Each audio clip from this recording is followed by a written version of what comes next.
할렐루야. 지난 주간 캄보디아에 갔을 때 내년 2023년도가 캄보디아 한인 선교 30주년이 된답니다. 그래서 여러 가지 기념 행사를 준비한 모습을 보았습니다. 우리 한국 같은 경우 1885년 4월 5일 부활절날 감리교회 아펜셀라 선교사, 장로교회 언더우드 선교사가 같은 날 같은 배를 타고 들어왔죠. 그래서 한국 선교도 같이 시작했기 때문에 공동으로 30주년, 50주년, 100주년 기념 행사 같이 해왔습니다. 캄보디아도 그렇더라고요. 1993년 같은 날은 아니지만 같은 해에 장로교회 강창윤 선교사 그리고 감리교회 송진섭 선교사가 캄보디아에 들어가면서 캄보디아 선교가 시작이 되어졌습니다. 그런데 그 송진섭 선교사님이 여러분 보신 것처럼 제가 이번에 가서 청소년들 집회를 인도할 때 옆에서 통역하신 분입니다. 그리고 우리 교회 김성호 권사님 계시는데 그분의 매제가 되는 분이에요. 이번에 모든 행사를 마치고 수고하신 선교사님들 제가 수고하셨다고 이렇게 접대를 하면서 얘기를 하는 가운데 다른 선교사님이 이 송 선교사님을 가리켜서 그런 이야기를 합니다. 이분이 30년 전에 선교하러 들어와서 지금 30년이 됐다. 그래서 제가 그 얘기를 듣고서 대뜸 그랬습니다. 송 선교사님, 캄보디아의 아펜셀러네, 이렇게 말했어요. 이런 아펜셀러 선교사 잘 알지 않습니까? 한국 최초의 감리교 선교사. 오늘날 한국 감리교회의 초석을 놓았던 분, 그분이 아펜셀러 선교사님입니까? 마찬가지로 이 송 선교사님 30년 전 캄보디아에 들어가서 감리교 선교사로서의 선교사역을 시작하였는데, 근데 그분이 걸어온 길이 캄보디아 감리교회의 역사가 되었습니다. 30년 전 1993년 프놈펜에 감리교 선교센터를 마련하여 한국 감리교 선교부를 조직하고 교회 개척 사역을 중점적으로 추진했습니다. 그리고 97년도에는 감리교 신학교를 세워서 캄보디아의 목회자들 양성한 일을 했습니다. 2003년도에는 캄보디아 감리교회를 조직하였고 2005년에는 그 당시에 152개 감리교회가 있었는데 그것을 7개 지방회로 구성하여서 감리사를 세워 지도 관리하도록 하였습니다. 그다음 2018년 캄보디아 감리교회 자치연례를 만들고 캄보디아 분을 감독으로 세워서 지금까지 이루고 있습니다. 지금 한국 감리교회에서는 41가정 72명의 선교사를 파송하여 이 캄보디아 감리교회와 협력하여 선교를 하고 있습니다. 그런데 얘기를 들어보니까 이 송 선교사님이 새로 들어오는 선교사들의 안내자 역할에 해결사 역할까지 톡톡히 했던 겁니다. 우리 노년 포천통교회도 많이 빚을 졌더라고요. 우리 교회를 세웠는데 유철 선교사 간지 얼마 안 되다 보니까 캄보디아 말로 잘 설교 못하지 않습니까? 교회를 세운 후에 2년 동안이나 이 송 선교사님이 한 달에 한 번씩 주일 예배에 오셔서 설교를 하셨대요. 이번에도 속지어 전사와 속사른 감리사 한국교회 목회 실습을 위하여 들어왔다가 어제 그저께 떠났거든요. 그런데 들어오려면 비자를 받아야 되는데 대사관에서 비자를 안 내줘서 굉장히 애를 먹었답니다. 그런데 이 송 선교사님이 손을 써서 비자 문제가 해결되고 한국에 들어올 수 있었다는 얘기입니다. 여러분, 이런 분들 가르쳐서 우리가 한 말이 있습니다. 선구자라는 표현을 씁니다. 아펜셀라 선교사는 한국 선교의 선구자가 되었고 이 송 선교사님은 캄보디아 선교의 선구자가 되었습니다. 그래서 이분들이 선교의 길을 닦았고 그 잘 닦은 길 위로 우리 유철 선교사나 많은 선교사님들 또 교회들이 그 닦아놓은 선교의 길 위를 잘 달려가고 있는 것입니다. 오늘 우리가 읽은 말씀 가운데도 선구자 한 사람이 나오고 있습니다. 바로 세례 요한입니다. 영어로 선구자를 forerunner 이렇게 말하는데, 이런 뜻을 그대로 풀이하면은 먼저 뛴 사람, 이런 뜻입니다. 세례 요한이 누구냐? 예수 그리스도보다 먼저 와서 먼저 뛰었던 사람입니다. 마태복음 11장 11절에 보면 예수님께서 이 세례 요한에 대해서 직접 하신 말씀이 나옵니다. 뭐라고 했느냐? 여자가 낳은 자 중에 세례 요한보다 큰 이가 일어남이 없도다. 세례 요한 이거란 얘기입니다. 최고의 찬사를 예수님께서 말씀하셨어요. 이런 세상에 여자가 낳지 않은 사람이 있습니까? 모든 사람들 여자들이 낳았습니다. 그 중에 별 유명한 사람들 다 있습니다. 문학가, 예술가, 과학자, 체육인, 정치인, 군인들 가운데 정말 인류 역사에 길이 남을 사람들 많이 있습니다. 우리나라도 마찬가지죠.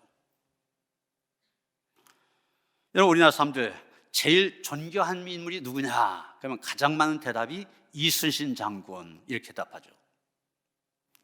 그런데 아마 어제 물었으면 달랐을 것입니다. 어제 물었으면 아이들 가운데 많이 손흥민, 이렇게 대답했을 것 같아요. 미국 사람들이 가장 존경하는 인물 그러면 에브러함 링컨, 이렇게 대답을 합니다. 여러분, 역사를 보면 이렇게 훌륭한 인물들 많이 있었는데 세례 요한 이전에도 마찬가지입니다. 훌륭한 사람들 많이 있었습니다. 그런데 예수님 말씀은 아무리 봐도 세례 요한보다 더 훌륭한 사람 과거에 없었다는 얘기입니다. 그 이유가 무엇입니까? 이유는 다른 거 아닙니다. 그의 삶이 철저하게 예수 그리스도를 위한 삶이었기 때문입니다. 그는 예수 그리스도의 선구자로서 자신을 위한 삶을 산 것이 아니라 그리스도를 위한 삶을 살았습니다. 주의 길을, 그리스도께서 오실 길을 준비했습니다. 여러분, 세례 요한이 나오기 전 400년 동안 예언자들이 없었습니다. 오랫동안 하나님의 말씀, 예언이 침묵을 지키고 있었습니다. 그것을 깨고 세례 요한이 선자로 와서 제일 먼저 선포했던 말이 무엇입니까? 회개하라, 천국이 가까웠느니라. 보면 2절에 나오지 않습니까? 첫 번째, 회개를 외쳤습니다. 왜 그렇습니까? 회개가 바로 주의 길을 준비하는 첫걸음이 되기 때문입니다. 세례 요한 그 당시 금식주의자들인 에세네파의 삶을 살았습니다. 보신 것처럼 낙타 털옷을 입고 허리에는 가죽띠를 띠고, 그 다음에 메뚜기와 석청, 야생꿀을 석청이라고 부르는데 이 석청을 먹었습니다. 그리고 도시가 아닌 광야에서 하나님의 말씀을 선포했습니다. 여러분, 우리가 이 지점을 주목해야만 됩니다. 세례 요한이 사람들이 많이 모여 사는 도시의 한복판에서가 아니라 광야에서 말씀을 선포했다는 이 사실에 주목해야 됩니다. 여러분, 광야라고 하는 거 보시는 것처럼 거의 사막 지역 아닙니까? 이스라엘 백성들이 저 광야 40년을 걸어갔습니다. 당연히 그 시간들 험악한 세월이었습니다. 그것은 뜨거운 태양과 모래 발판만 있고 물은 없고 전갈이 있는 곳이었습니다. 풀 한 포기조차 자라기 힘든 열악한 곳이었습니다. 여러분, 옛날에는 이스라엘 성지순례 하려면 이집트로 들어가서 거기에서 광야를 거쳐서, 시내 광야를 거쳐서 이스라엘로 들어갔습니다. 그때 광야를 제대로 경험하게 됩니다. 우리가 버스를 타고 가다가 휴게소가 있어서 도착하면 버스에서 내리는 순간 숨이 막힐 정도입니다. 그저 덥다 정도가 아니라 뜨거울 정도예요. 사방을 둘러봐도 나무 한 그루, 풀 한 폭이 보이지 않습니다. 거친 바위투성이의 산과 모래뿐입니다. 가도 가도 끝이 없는 메마른 광야로 하나님은 이스라엘 백성들을 인도하셨고, 이제는 세례 요한을 다시 그곳으로 부르셔서 하나님의 말씀을 선포하게 하십니다. 여러분, 광야라고 하는 것, 하나님의 도우심이 없이는 살 수 없는 곳입니다. 하나님께서 이스라엘 백성들을 그곳으로 부르신 것은, 인도하신 것은 그들 특별히 훈련시키기 위해서입니다. 만약 40년 동안 광야의 길 걸어왔던 이스라엘 백성들, 하나님의 도우심이 없었다면 그들은 살 수 없었을 것입니다. 하나님께서 그들을 불기둥과 구름기둥으로 인도하셨습니다. 만나와 메추라기로 먹이셨고, 목마르다고 아우성칠 때마다 반석에서 물을 주셨습니다. 이 광야에서 특별히 훈련시킨 겁니다. 어떤 훈련을 하신 겁니까? 백성들의 마음을 낮추어서 오직 하나님의 은혜만을 구하도록 한 것입니다. 내 힘으로는 살 수 없는 것, 하나님의 은혜로만 살 수 있음을 깨닫게 하신 것입니다. 이것이 또한 하나님께서 세례 요한을 광야로 이끄셔서 말씀을 선포하게 하신 이유가 되기도 합니다. 당시 메시아의 오심을 기다리고 있던 바리새인과 사두개인들, 어떤 사람들입니까? 한마디로 말하면 종교적인 기득권을 가지고 부를 누리던 사람들입니다. 율법을 지키며 자기 의에 빠져있던 사람들입니다. 다른 사람들 정죄하면서 자신들만 의인이라는 특권의식에 사로잡혀 있던 사람들입니다.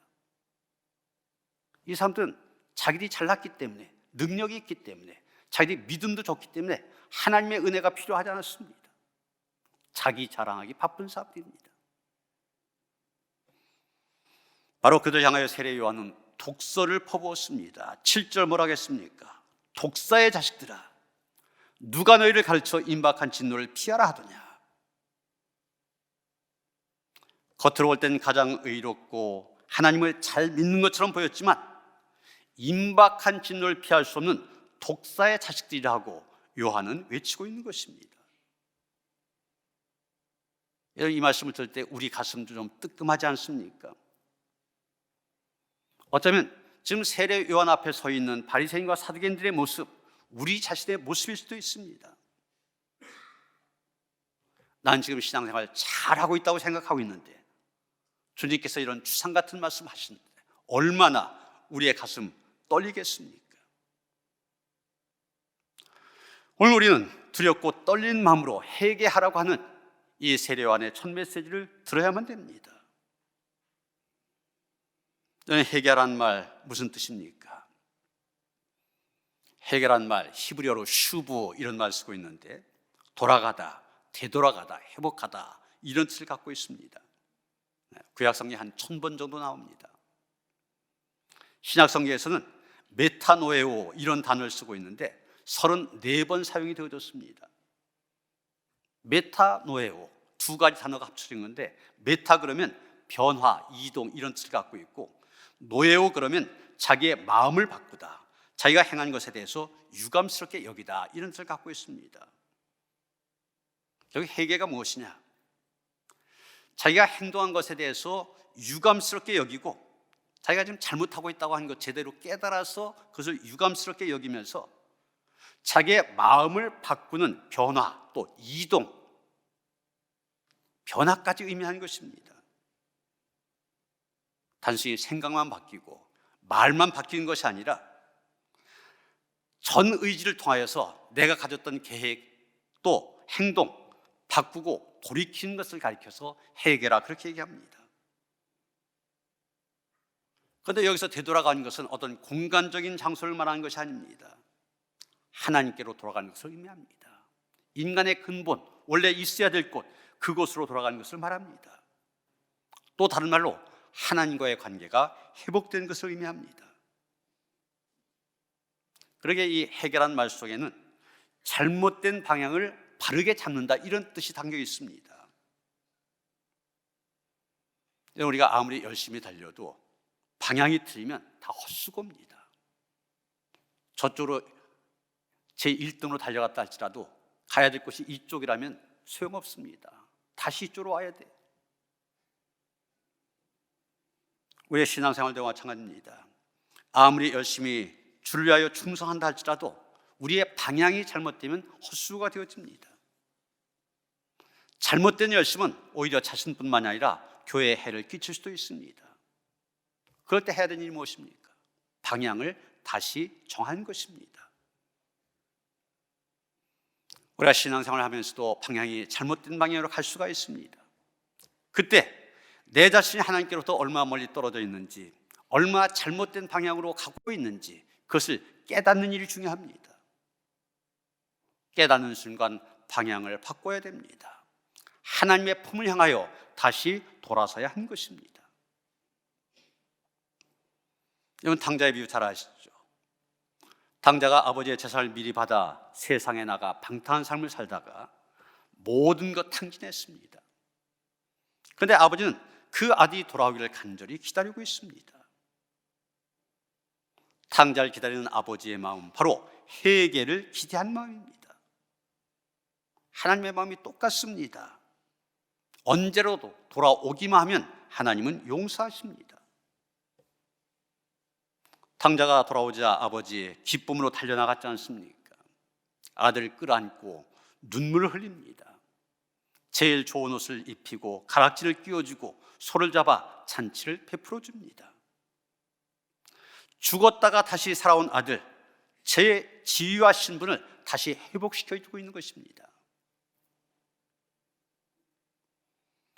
이 대강절에 하나님께서 우리에게 간절히 기대하고 계신 것 한 가지가 있다면 우리의 이 삐뚤어지고 잘못된 삶의 방향을 하나님 아버지를 향하여 돌이키라고 하는 것입니다. 누가복음 15장 7절 보면 예수님 말씀하셨습니다. 내가 너에게 이르노니 이와 같이 죄인 한 사람이 회개하면 하늘에서는 회개할 것 없는 의인 99으로 말미암아 기뻐하는 것보다 더하리라. 예수님은 의인을 부르러 오신 분이 아니십니다. 죄인을 불러 구원하시려고 오셨습니다. 그러기에 하나님 앞에 용서 받지 못할 죄 아무것도 없습니다. 우리가 죄를 너무 많이 지어서 천국에 가지 못한 거 아닙니다. 회개하지 않기 때문에 천국에 들어가지 못한 것입니다. 이 캄보디아 크메르 루즈 정권 시절에 수많은 사람들을 학살한 주범 5명이 2010년 프놈펜에 있는 킬링필드 특별법정에 섰습니다. 정말 수많은 양민을 학살한 사람들인데 이 사람들은 사회주의를 이 땅에 성취하기 위해서는 어쩔 수 없는 일이었다, 정당화시켰습니다. 그런데 그 가운데 한 사람, 맨 오른쪽에 있는 카인구의 에압을 한 사람, 이 사람은 유일하게 그 대학살의 책임을 인정하고 자신의 잘못을 구하였습니다. 이 사람 카인은 22살 대학생 때 크메르 루즈에 가입을 합니다. 그리고 크메르 루즈의 핵심 간부가 되어 두크란 이름으로 공작과 고문을 자행했습니다. 1975년 크메르 루즈가 쿠데타에 성공하자 두크는 이 수도 프놈펜에 뚜어슬랭이라고 부르는 그런 교도소를 세우고 반동분자들을 끌고 와서 고문하는 일을 맡았습니다. 여러분 보시는 사진, 그런 고문 가운데 하나를 보여주는 그런 사진인데, 그는 가장 잔혹한 인물이었습니다. 최소한 12,000명을 이 뚜어슬랭에서 여러분 보신 것처럼 저렇게 고문을 하고 그 사람들 강제 수용소로 보냈습니다. 강제 수용소로 보낸 사람들 가운데는 자기의 처남들이 있을 정도로, 그 정도로 잔인한 사람이었습니다. 그 결과 강제 수용소에서는 수백만 명이 노역에 시달리다가 질병과 기아로 죽어가게 되고, 거기에서 킬링 필드, 죽음의 벌판이라는 말이 나오게 된 겁니다. 1979년 베트남의 캄보디아 침공으로 크메르 루즈 정권이 무너지자 두크는 동료들과 함께 쫓기는 신세가 되었습니다. 그러던 그가 기독교를 접하게 되는데 1992년 푸캄이란 시골에 피신해 있을 때였습니다. 그때 항핀이란 가명을 쓰면서 학교에서 수학과 프랑스를 가르쳤는데, 그때 이웃에 살던 한 농부를 따라 동네에 있는 교회에 가게 됩니다. 그곳에서 거듭남을 체험한 이 사람은 독실한 기독교 신자가 되었습니다. 그 누구를 만나든지 예수를 전하였고 마침내 학교 옆에 건물을 얻어서 교회를 개척하기도 하였습니다. 그러다 그는 늘 쫓기는 신세였습니다. 그는 주변에서 만류했지만 도망다니면서도 여전히 복음을 전한 것이었습니다. 결국 그의 정체가 밝혀졌고 자신이 그 대학살을 주도한 듀크임을 인정했습니다. 다른 동료들은 증거가 불충분하다, 그것을 내세워서 자기의 죄를 부인했지만 듀크는 자기 스스로가 자신의 죄를 입증해가면서 재판을 도왔습니다. 이에 동지들을 고발하는 일이었지만 자신의 죄를 참회하며 항상 기도하였습니다. 그가 했던 말입니다. 뚜어슬랭에서 벌어진 모든 일, 특히 고문과 살인은 모두가 저의 책임입니다.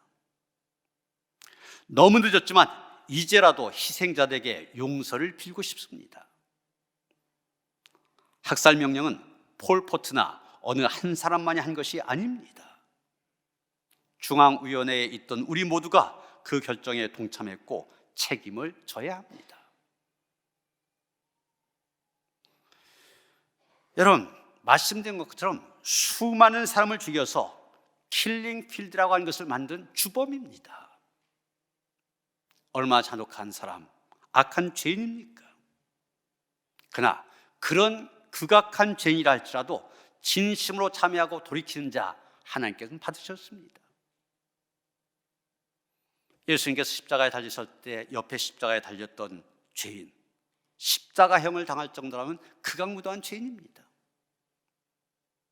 그 죄인도 당신의 나라에 임할 때 나를 기억하소서, 그 말에 예수님 뭐라고 하셨습니까?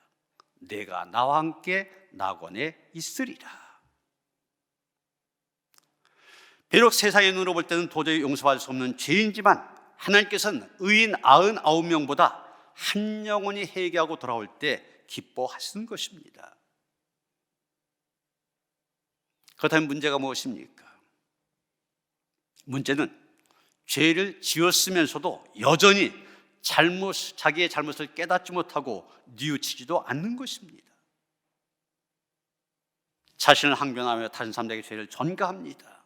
자신의 의의를 주장하며 남을 정죄합니다. 이런 사람들이 바로 오늘 성경에 등장하는 독사의 자식들이라 책망을 받고 있는 바리새인과 사두개인들입니다. 여러분, 아직 내 안에 남아있는 죄의 찌꺼기들이 있습니까? 주님 앞에 모두 내려놓으시기 바랍니다. 주님을 믿는다고 하면서 내 안에 남아있는 죄책감에 시달리고 있지는 않습니까? 그 어떤 죄와 허물이라도 주님 앞에 진심으로 용서를 구하고 참여할 때 주님은 십자가의 보혈로 깨끗하게 하심을 믿으시기 바랍니다. 누구든지 그리스도 예수 안에 있는 자에게는 결코 정죄함이 없습니다. 이미 주님은 십자가에서 우리의 정과 욕심 못 박으시고 해방시켜 주셨습니다. 회개하기만 하면 우리를 받으시고 우리와 하여금 진정한 자유와 기쁨 누리게 하십니다. 그리고 여러분, 진정한 회개는 회개에 합당한 열매를 맺는 것입니다. 자신의 잘못을 깨닫고 주님 앞에 고백했다면 이제는 구체적인 삶의 변화로, 삶의 열매로 나타나야만 됩니다. 그런데 어떻습니까? 우리가 회개한다고 하면서 그 회개가 종종 머리로만, 입술로만 그칠 때가 많이 있습니다. 그러다 보니 다람쥐 쳇바퀴 돌듯이 맨날 제자리를 맴돌게 됩니다. 그러나 진정한 회개는 삶의 열매로 나타나야 됩니다. 삭개오는 주님을 만나고 난 다음에 자신의 재산 절반을 가난한 자들에게 나누어 주었습니다. 불의하게 거둬들인 것 다 돌려주었습니다. 이것이 진정한 회개의 열매입니다. 세례요한은 오늘 이 시대를 살아가는 우리를 향하여 이미 도끼가 나무 뿌리에 놓여 있다고 선언합니다. 그리고 열매 맺지 않은 나무 찍혀서 불에 던질 것이라고 얘기합니다. 오늘 우리는 교회력에 따라서 이 마태복음 3장의 말씀을 같이 보았습니다. 성탄절 앞둔 이 시점, 왜 이 회개관 말씀 우리에게 전하도록 하셨을까? 이유는 다른 거 아닙니다. 성탄에 대한 잘못된 생각을 가지고 예수님과 아무런 상관없이 성탄을 기다리는 이 시대의 사람들이 있기 때문입니다. 성탄의 주인공이신 예수님은 보이지 않고 인간의 상업주의와 이기적인 냄새만 풍기는 그런 현실 속에서는 아기 예수님 결코 맞이할 수 없기 때문입니다. 이런 점에서 대강절의 시간은 우리 자신을 돌아보게 하는 시간입니다. 지난 한 해를 돌아오며 우리 스스로가 진정으로 회개할 때 우리는 오시는 주님 기쁨으로 맞이할 수 있습니다. 이 대강절 둘째 주일 아침, 평화의 왕으로 오셔서 우리에게 기쁨과 소망을 주실 주님 기대하리되 회개함으로 그 오시는 길을 준비하는 성도들 되어지기를 주님의 이름으로 축원합니다. 하나님, 우리의 귀가 열려져서 회개하라는 외침 듣게 하여 주시옵소서.